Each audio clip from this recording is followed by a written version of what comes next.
Yo, what's up? Oh, what's that?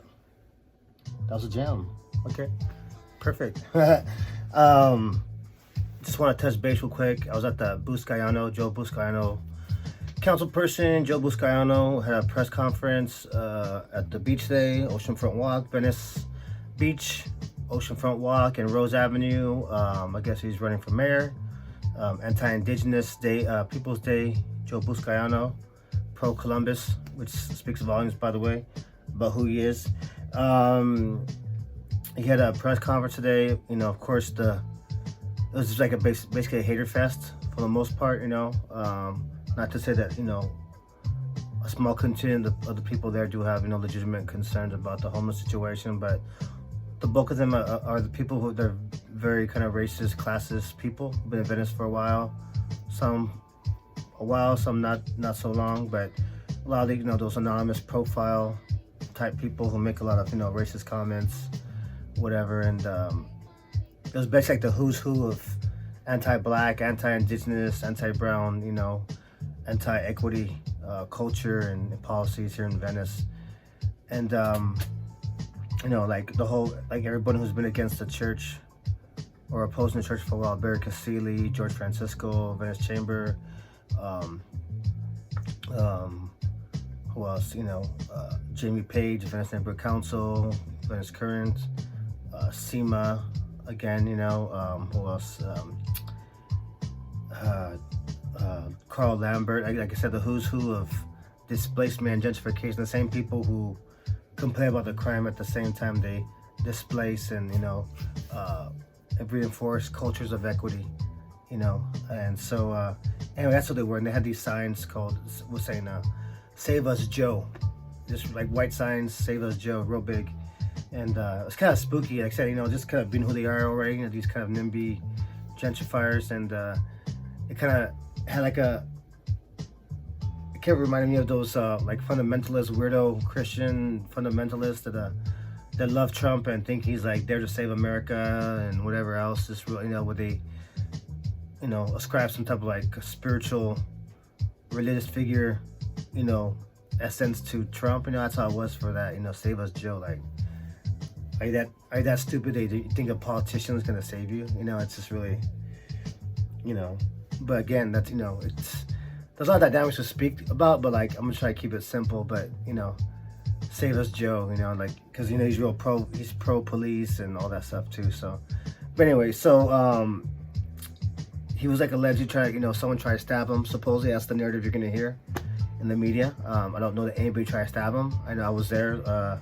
Dunn House woman who was very upset at the crowd, which I would have been too. I know she was being loud, talking shit, and just being angry at a lot of people, which I would be too. I was actually too, but I'm not that person. Like, I have a house, I drink coffee, I meditate, whatever. I mean? And for me being there, it was challenging, and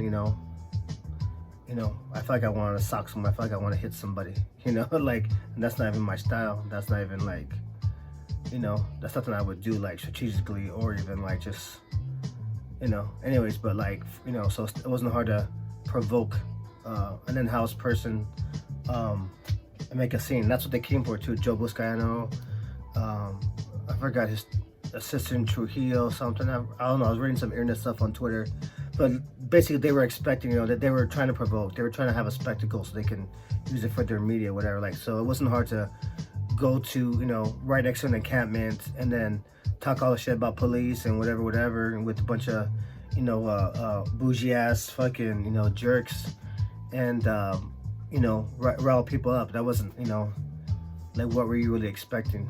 A lot of the opposition that went there against Buscaino, like, we're not, we're kind of just on different pages too. We're not like, kept monitoring everybody. So of course you're gonna piss people off, and like I said, you're right next to a huge encampment. Like, what, like, you're pissing me off. You know what I mean? And let alone these folks who are already kind of, destabilized mentally and economically and spiritually. Whatever poison they might be on or whatever. It's like, it's to make a show and spectacle, at their expense. That's fucking like just really, it's weak and cheap, and people like Venice Current, Santa Monica Daily Press, and just anybody who's trying to use that. It's just really, it's like, what do you have? Like, they have nothing to stand on. They're just trying to distract and appeal to the white supremacy dynamic, in the state, and I guess in the city, in the neighborhood, or whatever too. But anyway, so I guess this young lady allegedly tried to stab him, but I didn't see that. I saw she had a knife, and I saw the cops that got her, and then but I said she was talking shit and pissed off, but I didn't see her try to swing or try to stick or go at him, but she did have a knife, and I think she had dropped it at some point. She had a knife in her pocket and she dropped it, and she's a woman, she's a woman on the boardwalk, and I'm sure it's wild out there sometimes at night, whatever too. Like, so I can see, especially for women, they gotta protect themselves even more or whatever from whatever crazy things are going on out there. But anyway, so I understand that she dropped the knife and tried to pick it up, and then that's when the police swooped up on her and grabbed her and did all that. But like, like I said, she was talking shit, and like, I would have been talking shit too. Like, that was my inclination, as a privileged housed person, and so yeah. But if you read like Venice Current or someone could, it says like, oh yeah, attempted stabbing, like there's no, there's no, I didn't see the incident where she tried to swing or try to pull a knife or whatever, what I mean? But whatever. So like, I could see where, like, she was wild, she was mad, she was upset, and then if the knife fell out of her pocket, I could say, okay, yeah, the cops came and grabbed her from there, thinking she might do something, given how upset she was or whatever. I can see where they thought they should intervene and create a barrier. But they made a big old scene. You saw like 4 or 5 cops. They grabbed her, and of course she's talking shit to them, like I probably would be too. But she's talking shit to them, and I said it's just a whole just very opportunist scene. Let's see, so that was weak. Like I said, they went there for to agitate purposely. So too, there's been a lot of attention on Venice lately. You've seen like a lot of news media channels. Oh yeah, but I think a lot of that's very strategic. A lot of there's a bigger agenda at play. A lot of people started kind of getting more hyped on it when Germany and Venice was filming like a couple months ago, and just started getting thousands of viewers or whatever. And most of his audience, despite his intention or whatever he thinks he's doing, like if you look at his audience and the impact of what he has, he's just giving more fuel and space for these really racist people to be comfortable and say what they gotta say or whatever. So and German Venice says he's been here 30 years, and I saw a video where he was calling these multi-decade generational people and activists in the community, like these people. He alleges he's been here for like 30 years or whatever, or maybe he has, but he doesn't know these people of Venice Justice Committee. He doesn't know, Lydia or Laddie or whatever. Like, he's over here like saying these people, and that he's been here 30 years or whatever. It's like, like, I think that speaks volumes as far as, if you've been in Venice 30 years, you know who we are. You know the people here. If not personally, you know them from with the work that they do. So he lives here 30 years and he doesn't know who these people are, but he knows all the white gentrifiers. Nah, that's something not right about that. Anyways, enough about German and Venice. Hopefully he does better and gives less space to a lot of these racist people. But there's been a lot of media attention on Venice. Villanueva's come in, so Venice has been a very opportunist, a space for political opportunists.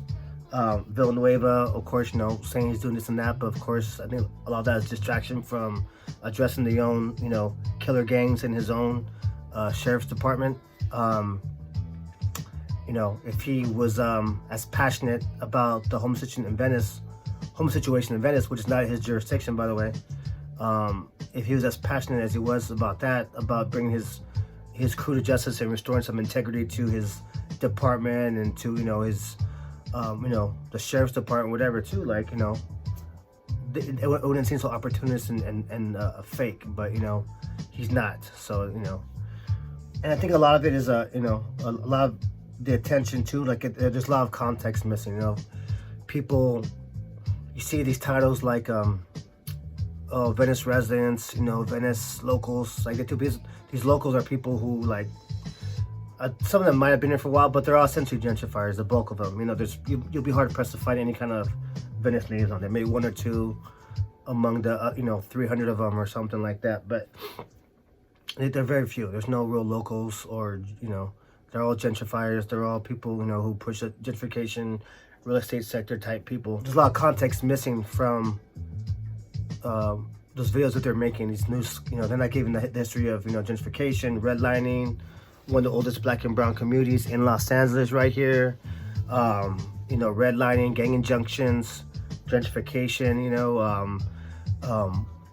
In the instance of like the homeless, the visuals, it's strong visuals, but if you go to Hollywood, there's equally as unpretty scenes out there as well, but a lot of the dynamics of that too is that with CDC guidelines required that these encampments couldn't be moved because of safety issues, spreading COVID and what have you too. But like COVID restrictions are being lifted right now, like June 15th or something like that, so for Villanueva to come in or whoever to come in and say, oh yeah, I'm gonna get rid of the encampments, blah blah blah blah, they're probably gonna already return to the original protocol of requiring tents to be taken down by 7 a.m. That's the way it's always been. But once COVID came, they had to they couldn't move the encampments for safety, hygiene issues, whatever. So they couldn't move it. So that's why they proliferated and they gathered more junk, and they're as big as they look right now.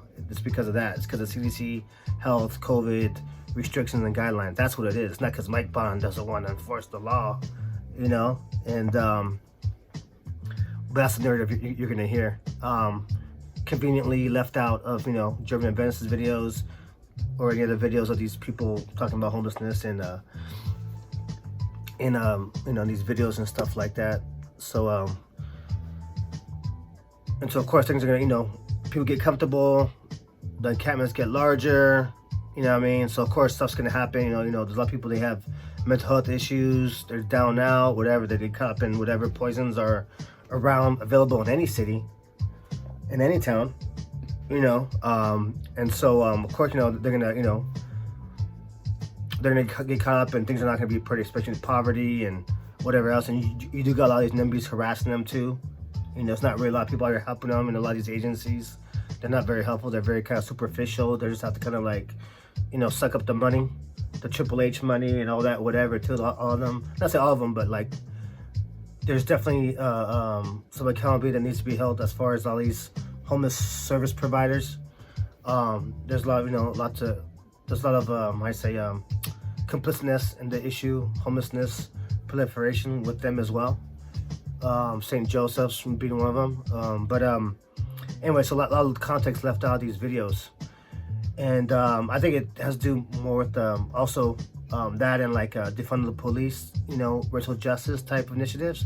Mike Bond's been supporting like Black Lives Matter, defund the police type of policies. Not those policies per se, but like we're reallocating some of the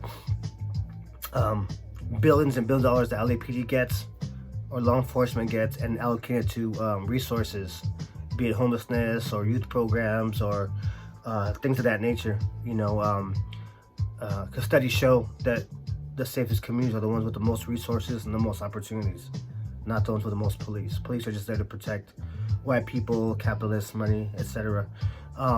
That's their main function. That's their main purpose. That's always been. If you don't know that, please go do your history. Go read some books.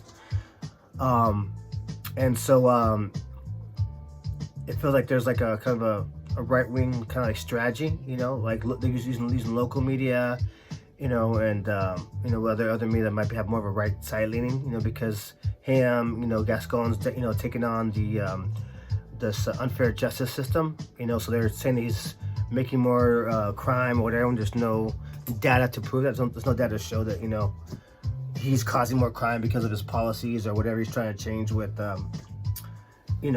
way things are done, the way Black and brown, and poor people are disproportionately just, fucked with in the system, which affects our lives, which affects our children, our families, down the line, our generational wealth, all that stuff. All that plays a role in it. So for these people to be against, resources for, addressing root issues of racism, systemic racism, disparity, economic racial disparities, for bringing justice, for people of color, like that says a lot about these people who are, anti-Gascon, anti-Bonin. I'm like, Bonin has a lot of issues. Don't get me wrong. There's a lot of critiques about Bonin and whatever. A lot of them are just, and he's fucked up a lot of shit too. But the reason I feel it's mostly due to his, defund the police type of stances. Same with Gascon, maybe even Newsom a little bit too. You'll always hear them mention the same breath, Bonin, Gascon, and Newsom. You'll hear them all in the same breath. But that just gives you more insight into people's where they stand as far as racial justice and white supremacy values and things of that nature. And like I said, all these politicians they probably done some dirt and whack stuff, and I'm sure I know Bonin has. I know I don't know too much about Gascon, but but the fact that the impetus for people with the right wing media or people attacking them is because of these racial justice oriented policies, but they'll say like, oh, it's the because of the homeless situation, we care about homeless, people shouldn't believe like that. But really at the end of the day, these people, all they really care about is their real estate and their their profit and getting people out and moving forward with their development projects. That's really what it's about. It's not really about them really caring about people, for the most part. Not all of them, but definitely the majority of them here in Venice. But yeah, I'll say that too. So when people, you hear people say about Bonin, like, oh, let Bonin, Bonin won't let LAP do their job. Well, they won't do their job anyway. Over in Oakwood Park, we've had kids and elders get bit and attacked and whatever. And there's many signs saying you can't have a off-leash dog over there. And only in the last 2 months have they really started to kind of get a few tickets here and there. This has been going for like years. You know what I mean? So it's like the LAP can do shit like like they have resources. They're not low on resources. They have fucking like 10 horses and what I mean? So, like they have time, they have resources. That's how they use it. It's efficiency and and like I said too, the whole defunding stuff. They don't want to be defunded. They don't want to address racial justice, accountability, and that's whack. So I think that's a lot of what the motive is behind a lot of these things. And since Bonin has showed support for some of these type of social justice, racial justice initiatives, LAP is kind of playing passive aggressive. I can't really prove that, but it's not hard to see. I'm out here, I see things. I mean, I know how LAP is responding with me, and it's whack because I don't know. It's just things could be better, but people for whatever reason they have an agenda and they don't want to be better. I don't know what the issue is. So a lot of it's not Bonin. They put all on him, but it's not him too. And a lot of people don't want to look in the mirror and recognize their role as far as displacing people and homelessness and disparities. The whole culture of capitalist culture and this gluttony, development, real estate gluttony. It's just really ugly. And I said it's not just LA, it's not just Venice. Venice has been using as the media example, the media background to talk about this stuff. That's what it is, man. So anyways, Buscaino whack. All these gentrifiers whack. Venice Current whack. Mark Ryvek, all these Venice Neighborhood Council elections happening right now. What's it? So-called common sense Venice whack. All these people, Jim Muris, misogynists, sexual allegations, sexual abuse. Sexual harassment allegations. Not surprised. We all heard before. All these people who claim to be about law and order and respect and whatever. Venice Current, Venice Neighborhood Council, on the board, whatever. All these people, talking about that. They're not saying nothing about Jim Muris, owner of the farmers, who runs the farmers market in Venice Farmers Market. What I mean? Not to mention his black, his racist stances, in the VNC and policies or whatever. What I mean? Obviously, racism and sexism and misogyny is not a deal breaker for common sense Venice. All those people on that slate. What I mean? You're rolling with that. All of you guys, all whatever. So just a lot of contradiction, a lot of bullshit, and yeah, I just want to share some thoughts on that, man. It's just really annoying, and I think that's about it.